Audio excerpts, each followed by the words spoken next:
outlines or blanks with notes in it, and they have to fill it in as a group as they're going through together, which is wonderful. But again, it's very time consuming and it takes a lot of my class times.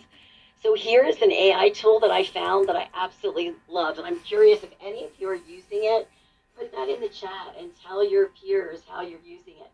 We've got a couple people here at the university that are real advocates for this. Dr. Maura Grady and Dr. Richard Gray come to mind immediately. But almost any publisher text or PDF you can put into Perusal. It is free. And what it allows students to do is to go in and read the text together and to annotate it together, to leave each other questions and comments and feedbacks. And in my classes, this is all before class starts. I'll record a short lecture. I'll make them listen to that. And then I'll say, now you're going to read the chapter. And I want you to comment in 3 different places in this chapter, something that related to the lecture that you read, or give original examples. And you must comment on your peers. And so you're saying, oh, this is kind of like a discussion board. It is, but it's the point of context in the textbook. And here's where AI comes in. It uses algorithms to grade the students' post for me. So instead of giving a quiz or having the lecture stop and students answer a question, it uses these algorithms and it grades their responses. And it grades them on several, different things. It grades them on how involved they were.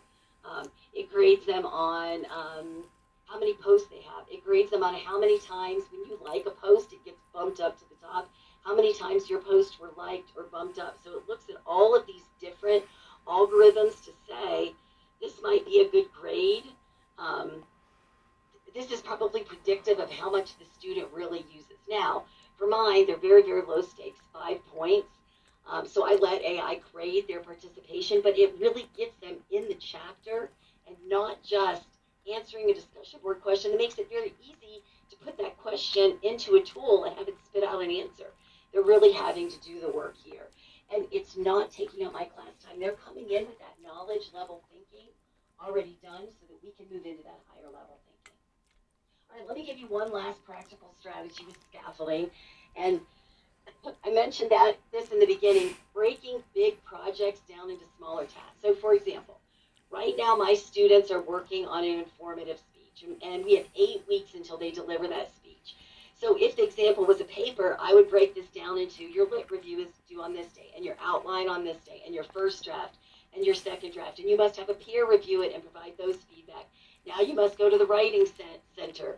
Now you must have a final draft in. So I break this down, that scaffolding. And then they're getting feedback throughout.